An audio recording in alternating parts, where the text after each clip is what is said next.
on this Thursday night. We're fighting with you every single day. Ottawa pumps money into a Canadian company hit by steel tariffs, plus what the government is doing to get the U.S. to remove them. I'm going to find somebody else that sells what you sell in an environmentally friendly packaging. As plastic waste piles up around the globe, our investigation finds that some answers could be close to home. Obviously, this will require some changes to our cabinet. And time for a shuffle in Ottawa as Scott Brison steps away. At issue on what it means for the Liberals as the election clock goes tick-tock. This is The National.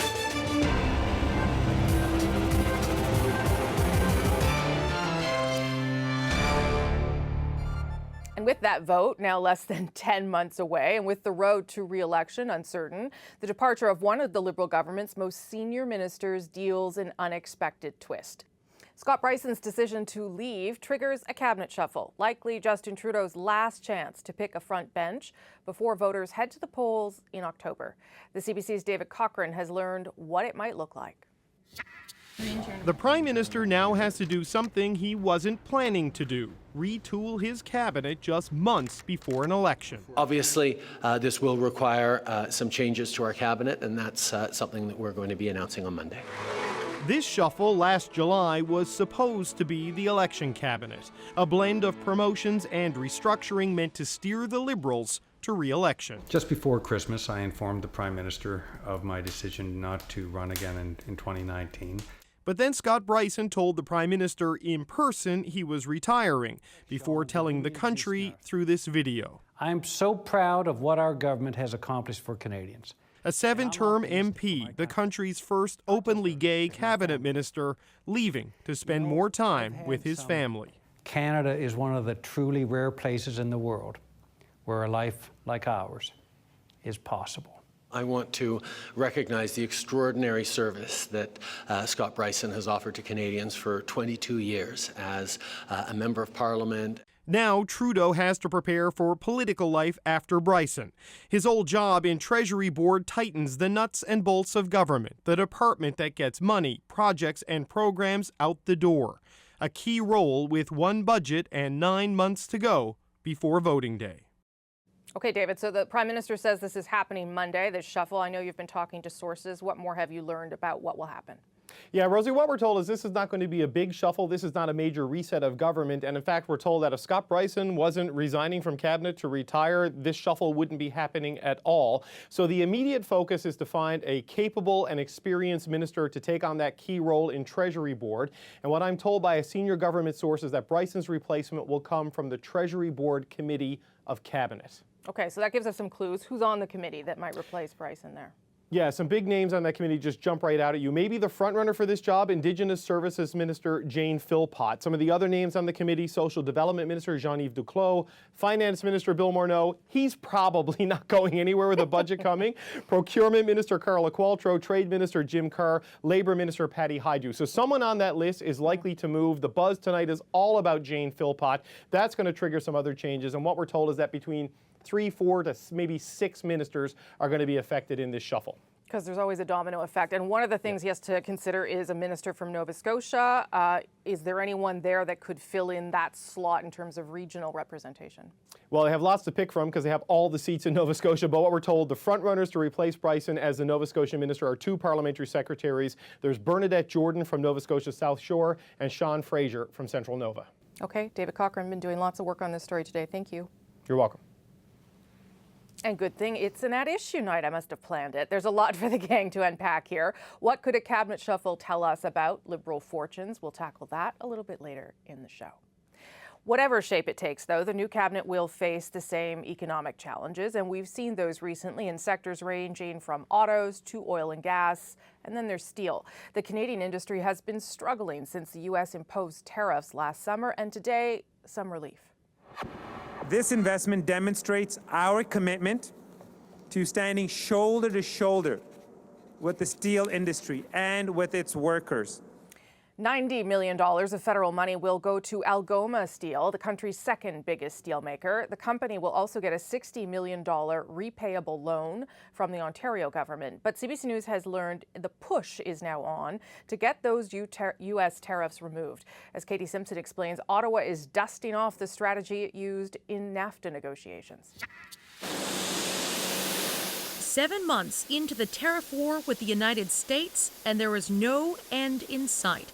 Anxiety in Canada's steel industry is growing, and the federal government knows it. We're fighting with you every single day to make sure that we remove these unfair and unjust tariffs. On top of financial support, CBC News has learned the government is ramping up its charm offensive to pressure the Trump administration into ending tariffs on Canadian steel and aluminum. Senior government sources say the Foreign Affairs Minister, the Defense Minister, the Finance Minister, and the Innovation Minister have been tapped to reach out to influential Americans by phone or in person to make Canada's case. The ministers will dispute the U.S. justification for the tariffs on national security grounds, arguing that Canada is a close ally and NORAD partner, so the tariffs must be killed. The refocused efforts began in December when Chrystia Freeland and Harjit Sajjan met with their counterparts in Washington. The national security justification for these tariffs, we believe, is inconsistent with our close relationship. Early reaction to the plan is somewhat mixed. I think generally speaking, it's good, but let's be realistic in the sense that there's a lot on the president, the administration's agenda. Canada is not a priority for President Donald Trump, given the U.S. government shutdown. He also appears proud of the tariffs, even if his claims of success are not backed up with evidence. Our steel industries come roaring back, and that makes me very happy. The Canadian Steelworkers Union wants Ottawa to take a different approach. My view is that they're negotiating with a bully in Donald Trump, and the only thing that a bully understands is drawing a line in the sand and being prepared to say no. What they should be doing is saying we will not sign, we will not ratify the new Canada-US-Mexico trade agreement unless and until these tariffs are dropped. Canada is not likely to stall the ratification of the new NAFTA. When the Prime Minister agreed to sign the trade pact, he prioritized maintaining the overall trading relationship with the United States ahead of the tariff dispute. Rosie. All right, we saw this same kind of charm offensive with NAFTA, and at the end of the day, there was a deal, obviously. So what are your sources telling you about this time and how successful this might be? No one is optimistic the steel and aluminum tariffs are going to be removed anytime soon. And the senior sources that I spoke with are being really cautious about pinning any sky-high hopes on this campaign. They're just trying to get the conversation started, but whether politicians in the United States are interested in listening, it's really anyone's guess. Okay, Katie Simpson in Ottawa tonight. Thanks, Katie. Thanks. Now let's turn from a trade barrier between Canada and the U.S. to a physical barrier between the U.S. and Mexico. It's one the U.S. President Donald Trump has been promising for years. Trump took his campaign for a border wall to the border with Mexico, talking to those on guard as he made his case. And as Paul Hunter tells us, it's looking more and more like Trump may declare a state of emergency to get his wall and his way. It's a stretch of this country that's at the heart of a dispute that's divided America, a part of the border in Texas that isn't already fenced off. When Donald Trump was told today that migrants are captured here regularly, his response for the cameras: If we had the barrier, it wouldn't happen. Indeed, the point of this trip was to underline Trump's view there's a full-on security crisis at the border with Mexico. And we're certainly under attack by criminal gangs, by criminals themselves, by the human traffickers, and by drugs of all kinds. He attacked those who counter that that's just plain wrong. They say this is a manufactured crisis. That's their new soundbite.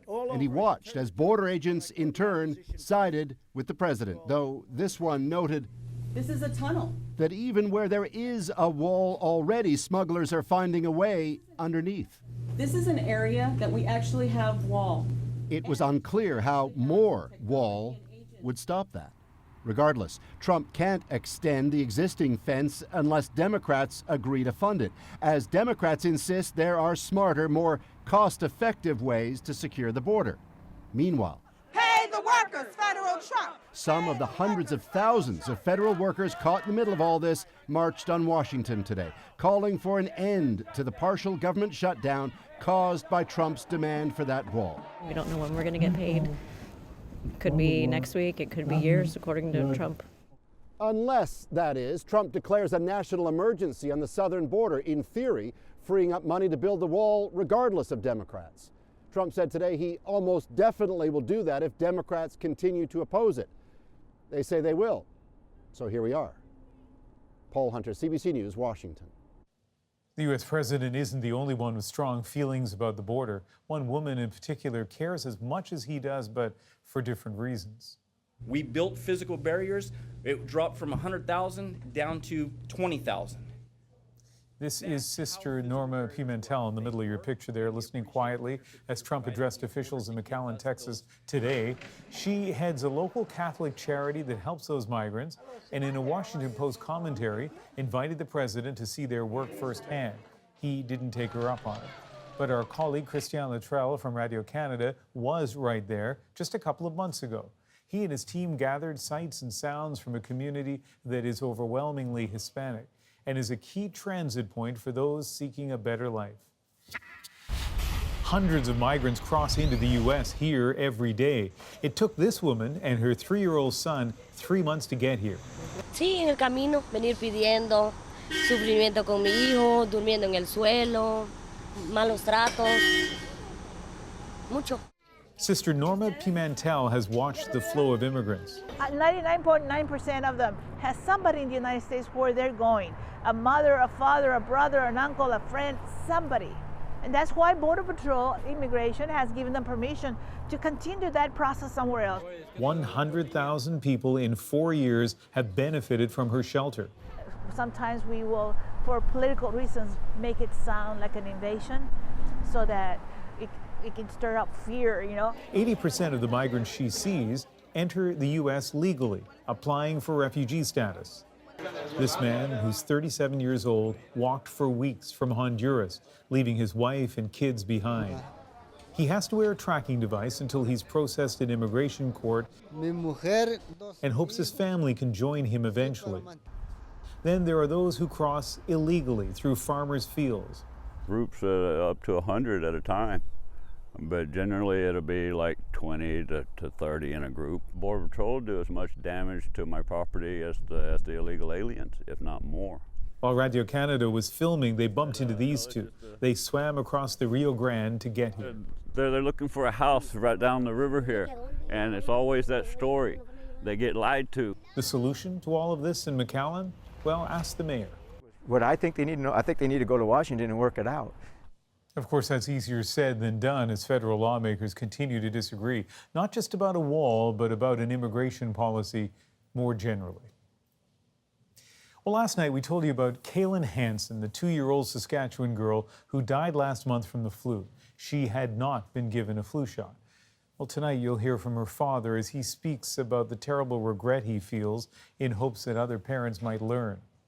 The hard truth is that children are bearing the brunt of this flu season.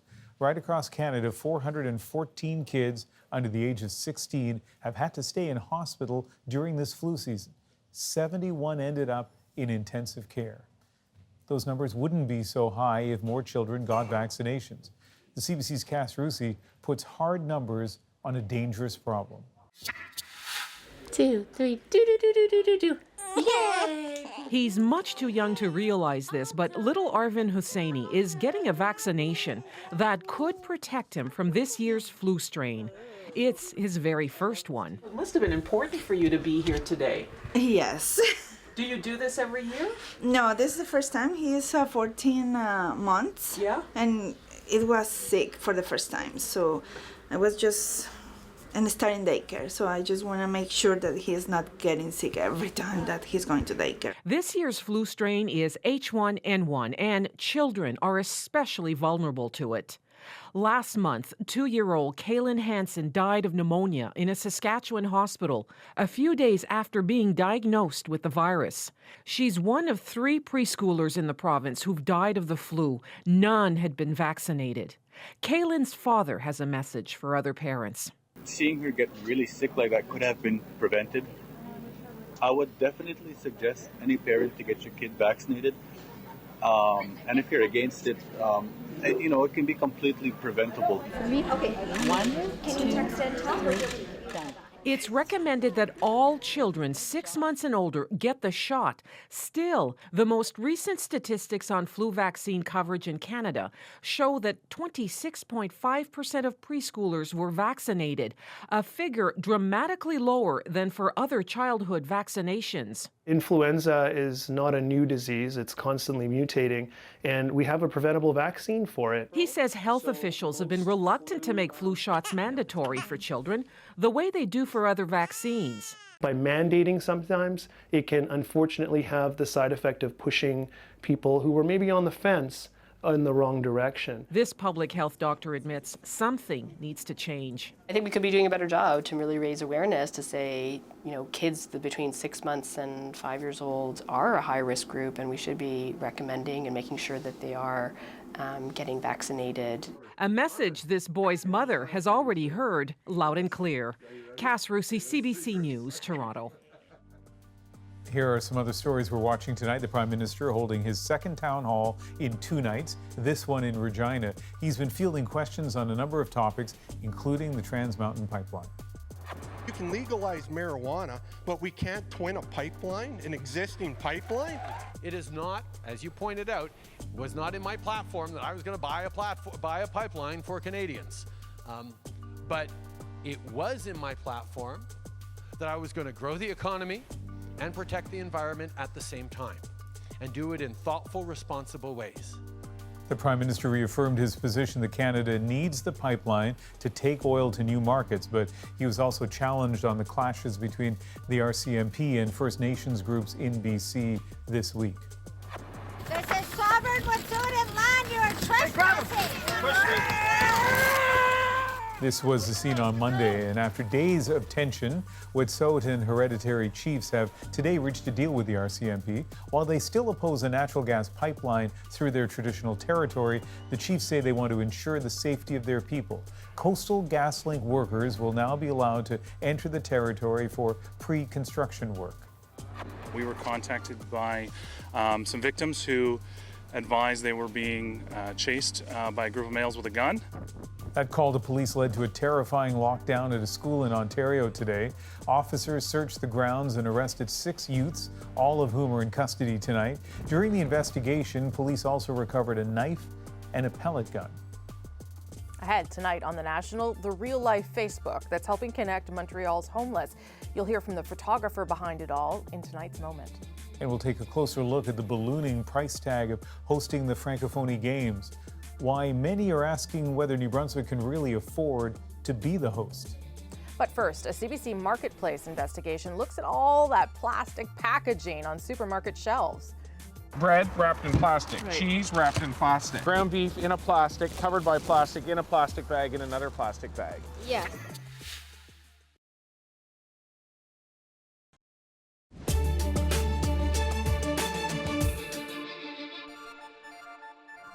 For nearly 3 decades, wealthy countries used China as a dumping ground. It took in 45% of the world's discarded plastic, a lot of it from food packaging and grocery stores. Then last year, China said enough is enough and banned imports of contaminated plastic waste. That left countries like ours, like Canada, scrambling to find somewhere else to send the trash. Our Marketplace colleague David Common shows us where some of it is going now and what, if anything, could be done to cut it down. Grocery store shelves are full of plastic. Sometimes even the coconuts are wrapped. It's cheap and durable, but one use, and the plastic is tossed. But it's all covered in plastic. Blue boxes barely make a dent. Just over 1/10 of all plastic actually gets recycled in Canada. Bread wrapped in plastic, Right. cheese wrapped in plastic, ground beef in a plastic, covered by plastic, in a plastic bag, in another plastic bag. Yes. Some ends up here, mountains of it, shipped to Malaysia, found by Greenpeace. And in there, some from Canada. A grocery bag from Sobeys, a milk bag from the Maritimes, another from a wine store in Halifax, birdseed packaging from Ontario, and a heavy plastic bag from Windsor Salt out of Quebec, shipped around the world to be recycled, but like most plastics, just not worth it. So instead, it's burned. 40% of all plastic comes from packaging from places like Loblaws and Sobeys. They often don't leave consumers with an alternative. Plastic coats their products. Neither Loblaws nor Sobeys would share with us any targets for tackling it. In England, though, one store didn't wait. It eliminated plastic packaging from 2,000 products in just 10 weeks. We work with brands and with supermarkets to try and find solutions to basically cut off the plastic tap. Frankie Gillard managed the transition away from plastic. This is a paper bag, and this has a cellulose film. So it looks plant-based? It's completely plant-based, as is this. So it looks like plastic, it feels like plastic. But it isn't plastic. It isn't plastic. Across the store, this looks, again, like plastic, it's cellulose. hundreds of examples. And for suppliers who weren't willing to make the change? Well, you basically say, we're going to delist your product. Really? You go that far? Oh yeah, we have gone that far. I mean, I've delisted quite a lot. You mean in this store, you said if you're not going to take it out of plastic, yeah, supplier? I'm going to find somebody else that sells what you sell in an environmentally friendly packaging. Yeah, it's very straightforward. It doesn't have to be complicated. With the volume power of Loblaws or Sobeys, she believes they too could force suppliers to change, and change quickly. David Common, CBC News, Toronto. So Marketplace put a call out online asking for photos of overpackaged items. Check out what they got. A few examples of what you sent in. Pre-peeled oranges, individually wrapped in containers. I don't know why. Pretzels in a plastic container with a separate container for dip on top. And then this one, a plastic spoon under a plastic lid on top of a plastic container. Crazy. You can catch the full Marketplace investigation tomorrow night at 8 p.m. on CBC Television, 8:30 in Newfoundland. That is a lot of plastic ahead tonight on The National. Tintin, the young, intrepid reporter, isn't so young anymore as the comic book character turns 90. We look at the controversy around how that milestone is being marked. First, though, we're just 10 days into an election year. I won't count it down every day. And already an unexpected cabinet shuffle as campaigns heat up in 3 by-elections across the country. What does it mean for the Liberal government? We'll get into all of that with the At Issue gang. That's right after the break.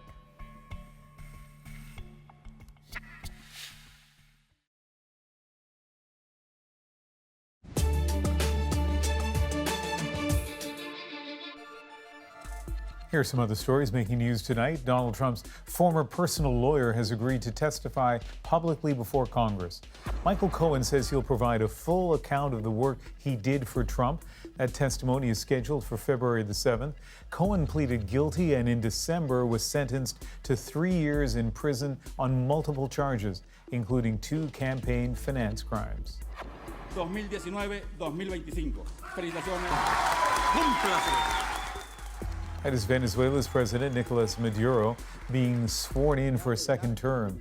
But many countries, including Canada, are not celebrating. In fact, Canada's Foreign Affairs Minister says Maduro is now a dictator and Canada rejects his leadership. Under his rule, Venezuela has descended into political and economic chaos. Since 2015, 3 million people have been forced to flee in search of food, health care, and other basic services. A divorce is creating uncertainty for investors in Amazon. Founder Jeff Bezos and his wife Mackenzie have been together for 25 years, and it's not clear how they'll split the family fortune. Forbes lists Bezos as the world's richest person, worth more than $136 billion, and he is Amazon's largest shareholder.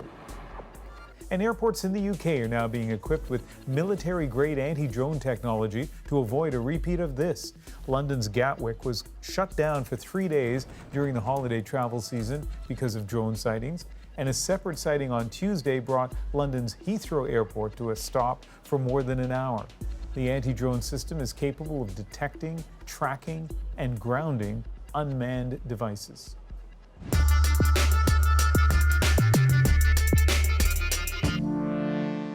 I support our Prime Minister, I support our government. It's hard to leave, but it's hard to pick the right time to leave public life. And I'm choosing to leave on top. I want to recognize the extraordinary service that Scott Bryson has offered to Canadians for 22 years. Obviously, this will require some changes to our cabinet, and that's something that we're going to be announcing on Monday. Okay, an upcoming cabinet shuffle, 3 by-elections called. The House isn't even back yet, but the government already making moves. So with Scott Bryson on his way out, what or who should the government be dealing with in this shuffle?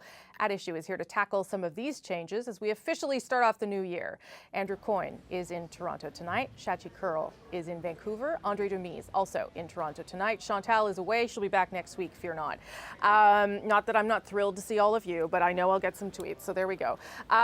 Andrew, David Cochran off the top of the show reported that this shuffle wouldn't have happened if Scott Bryson wasn't stepping back, that this is the only impetus for it. But it does provide the PM, I guess, with an opportunity. And if there are areas or people that he needs to address, what areas does he need to start thinking about shoring up before an election? I think there are 2 major files that could be potentially hazardous government's electoral chances, where they've been weak on communications, and that's mostly what cabinet ministers are for nowadays, not so much policy setting. One is on the whole carbon pricing, and I suppose carbon pricing / pipelines file, but they have been losing ground all year on the carbon pricing issue. They've been falling in the polls, support has been falling for it. Whether you can necessarily blame all that on Catherine McKenna or not, she is the minister, she wears that. I think they may be looking or would be advised to look for a better communicator on that file. The other one is immigration. That's always a potentially toxic and inflammatory issue. They're not necessarily on top of that, and certainly if we got another increase in people arriving at the border, they'd have a communications challenge on there, and they may need to look at shoring up support on that file as well. Yeah, I mean, I do think it's kind of more interesting, Chachi, to talk about the issues rather than the people, because the people may stay or go because of, all sorts of reasons, but there are issues for the government that are clear weaknesses, and they may decide for whatever reason that they need additional support. Do you have any sense of what those might be? Well, a broader issue that isn't necessarily a line department or an issue that we've been talking about over the last months is one of, here you had in Scott Bryson, not necessarily a household name, but a well-known name within political circles, longtime MP. He was somebody who represented the moderate side of the Liberal Party. At a time when it is pulling further and further to the left, you had somebody who could go and be a credible voice with business. And so in terms of Trudeau's bench strength, former Progressive Conservative MP, now outgoing minister, who does he have on a one-for-one basis that he can go in, send to Bay Street, have those Treasury Board chops and say, you know what, here's somebody who can equally represent our side of things in those rooms where we are arguably lacking? Yeah, that's a hard, if he has to fill that job, I'm not sure who that would be either. That's a hard thing to fill. Andre, are there opportunities now for the PM to correct areas that, whether it be policy areas or people that maybe aren't performing as well as he would like? Well, I agree with Andrew in the sense that, getting a handle on the immigration docket, especially given that, Canada essentially relies on its immigrant population to keep the country going. I think the Prime Minister and this government has done a very weak job of presenting a case to Canadians as to why immigration is essential. I think if you pair that along with where we're heading in terms of renewable energy, the fact that we have protests happening against pipelines and the Trans Mountain debacle, if we can't get a handle on these 2 issues, it's going to be a pretty rocky election. Okay, I want to talk about the by-elections because I think they also, as they are wont to do, will give us some indications about the federal election. Maybe not all the answers, but some clues. There's 3 of them. The Liberals, I think, are hoping to reclaim Outremont, which would be bad news for the NDP. That's, of course, Tom Mulcair's outgoing riding. But the one I guess everyone will be watching is Jagmeet Singh. He is running in Burnaby South, and here's what he had to say about the much anticipated by-election because he was waiting desperately for it to be called. Here's what he had to say. This government has made hundreds and thousands of Canadians. There's 3 ridings, so that's 300,000 Canadians wait for so long to get representation. He's played games, and we've tabled a bill. New Democrats have tabled a bill in the House that would require by-elections to be called within 45 days to take away these type of games in the future. Andrew, I know you have views on why this happened the way it did. And certainly the Prime Minister could have called it sooner, decided to call it now. Do you think that it was, I don't know, a more cynical move than just deciding on a random date? Oh yeah, they could have filled that by-election anytime in the last 4 months. So yeah, they are playing games, and I think the context here is that Jagmeet Singh has proved to be not a particularly impressive performer as NDP leader. He lags significantly behind his party in the polls, and his party's not doing very well in the polls. So there are more than a few New Democrats, frankly, who would like to be rid of him. And a soft and gentle way, if there is such a thing in politics, would be for if he were to lose that by-election, certainly if he were to lose that by-election back in November or December, then it would be very clear there'd be lots of time to replace him. When you start getting into late February, it's going to be very interesting to see what happens if he were to lose that by-election. The conventional wisdom is that the party would all say, you've got to go, it's time to go. I think when you start getting that late, you start getting into games about, would some of the party prefer to see, if they're going to go down in the election, if they're going to have a bad election, would some in the party with leadership aspirations prefer that they were to go down with Jagmeet Singh at the helm? There'd be some who would say that. There'd be some who might prefer to see him go now because they'd like to be the leader before the election and be able to say, well, I did the best with what I could and I rescued the wreckage. So it will be interesting to see which party stalwarts take which position were that to follow from the by-election. I mean, he could win. We should point that out. That is possible. Also possible. Shachi, what do you think was at stake here for the Prime Minister in terms of timing, but also for Singh now as we move forward? Well, long are the knives of conspiracy, Andrew, but let's just counter the narrative. They are indeed.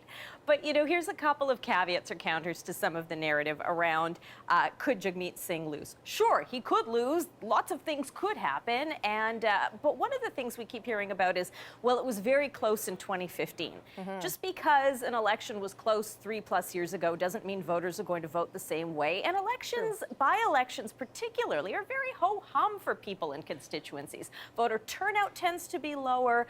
People are less alive to being really motivated to vote. There isn't all the hype of it, unless, of course, you're watching august panels such as this, in which case you're very in touch with things. So it really comes down to ground game. And a couple of things about the ground game in Burnaby South.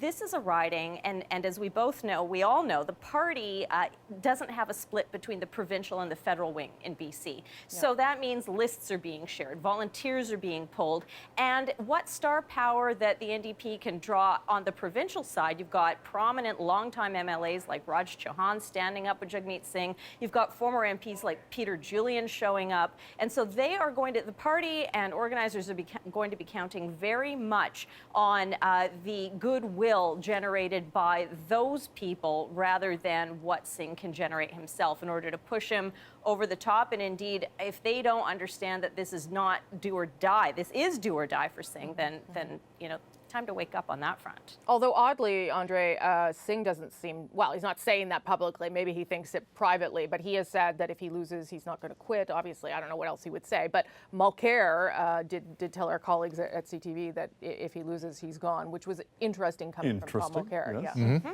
Well, I think he's thanking his lucky stars that he didn't try to make a switch and go for Raj Grewal's seat in Brampton East. I do personally think that if he cannot win this by-election, then he can't really sit as leader of the party. And I would say over the last several months, he's been almost absent. I said previously that it's almost like the NDP has to put him on the back of a milk carton to find out where he is. On some of the more pressing issues, you've seen people like Charlie Angus come out front and center on issues that are important to progressive Canadians.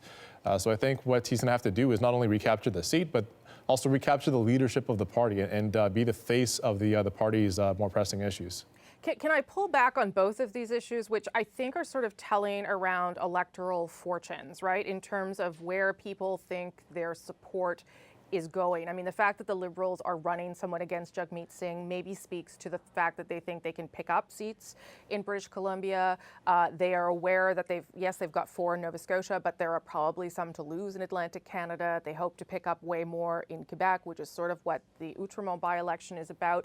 Can we read that much into sort of these early machinations and moves, Andrew, that there is already an electoral map, I think, that's going to look quite different than it did the last time around? Yes, I mean, you've sort of said a great deal of it, that they're definitely going to Sorry.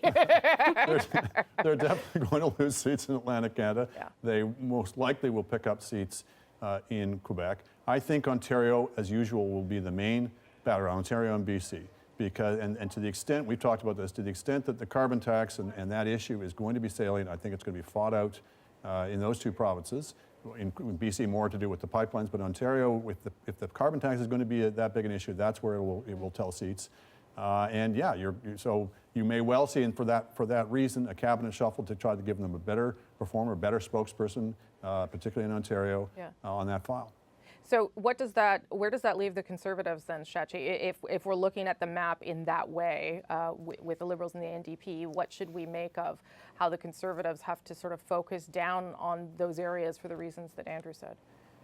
Well, look, this is where we come back to issues, we come full circle, Rosie, where we talk about issues such as the carbon tax or immigration or deficit spending. These are issues that have the potential to cross party lines. So you may not be a diehard, committed Conservative, but you're someone who may be persuaded around concerns on that front who voted for the Liberals in the last election. That's what the Liberals have to be worried about in this coming year, and that is what the Conservatives have to figure out how to communicate better around. That, you know what, this isn't just about the yellow vest, this isn't just about hell no carbon tax because we said so, but it's about making the really persuasive arguments as to why they are now looking like a better bet or a better party or a better government for that soft, persuadable, movable bank of voters. There's not a lot of them, but this is really what we're talking about competing for between those two parties. Andre, last word to you then on what you think that should tell us about where people are going to put their attention and their time and their issues.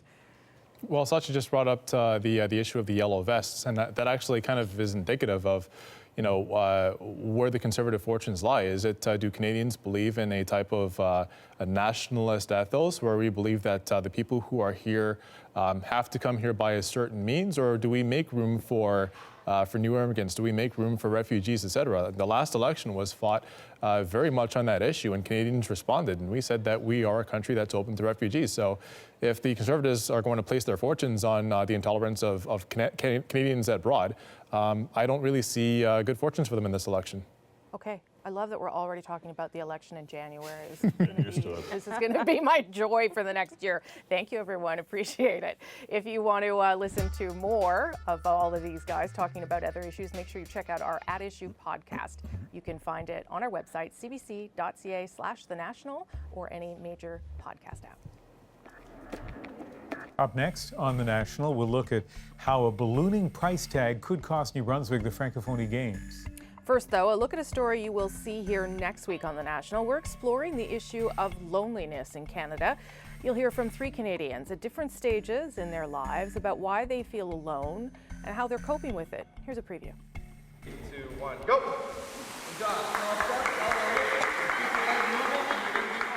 It's so shameful. And it makes you feel vulnerable.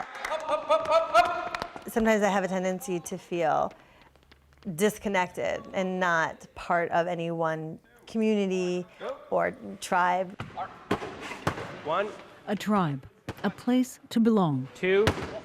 Marcy O'Connor may find it here at a Navy base in Montreal. You're all there for the same reason. You're all wearing the same uniform. You're all eating at the same time. You're all participating in the same tasks. You're all working towards the same goal. I find something really, really comforting in that.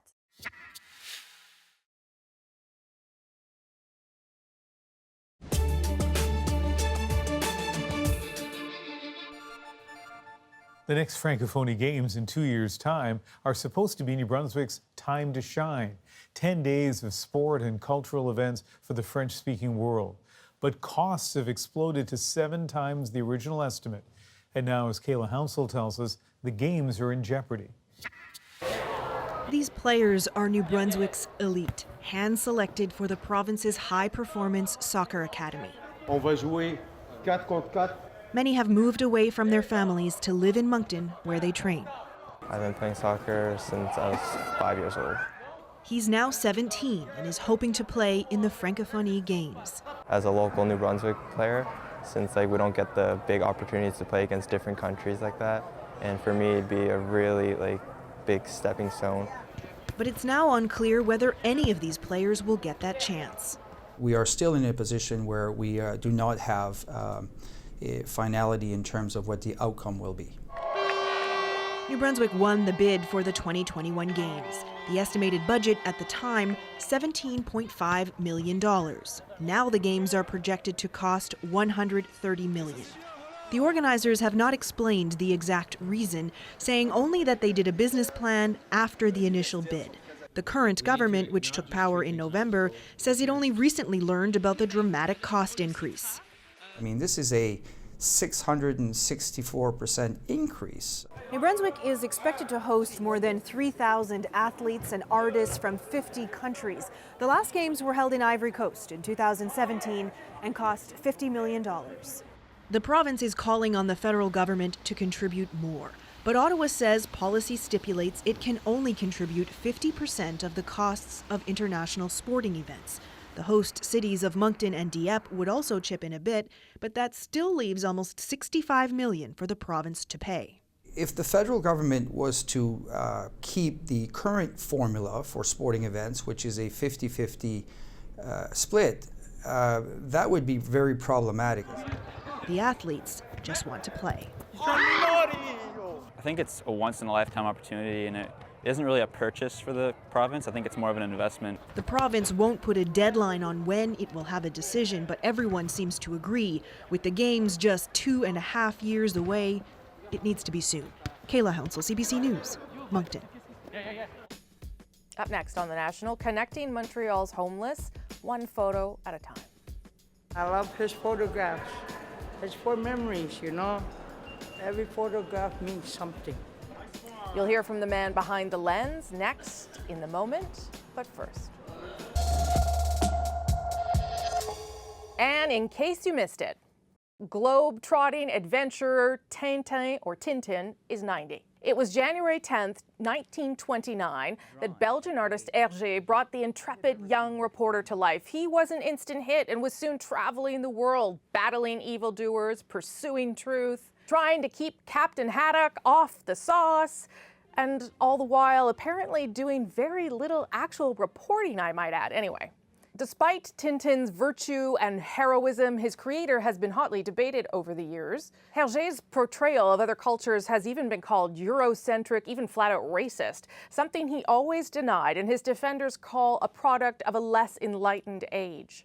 But a new controversy is brewing over the digital release of the colonial-era Tintin in the Congo, particularly offensive in its stereotyping, especially given the rise of nationalist and racist groups in Belgium and across Europe.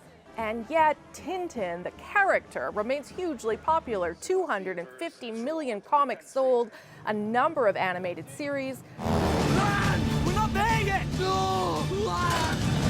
Plus, a 2011 CGI blockbuster by Steven Spielberg, and legions of fans, like myself, still eager to read along.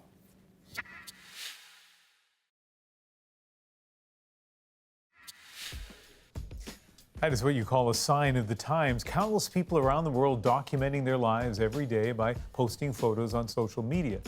It's become so commonplace, it's easy to forget that some people are shut out from this high-tech ritual. Most people who are homeless can't afford phones and data plans, so a Montreal man decided to build them a social network. It's not digital, but it works, and it's our moment of the day. I think ultimately as well, I find that these photographs and these albums, they act like a physical Facebook. You know, these people, they haven't got access to the internet. They haven't got iPhones and iCameras and iPads and tablets and whatever. And that's how we keep in contact. So I think these photo albums, it's a way for these people to keep in contact with themselves. I sleep outside ever since I came down here. During winter, spring, fall, summertime, you name it. And I love his photographs. It's for memories, you know. Every photograph means something. Each metro station I go to, I've got a corresponding photo album book. So there's one for Atwater, there's one for Place des Arts, there's one for McGill, for Bonaventure. I like people to have their photo taken together. I think for me it's a moment of happiness. They live, they exist, they breathe, and in a way the photographs, in a way that's proof of their existence.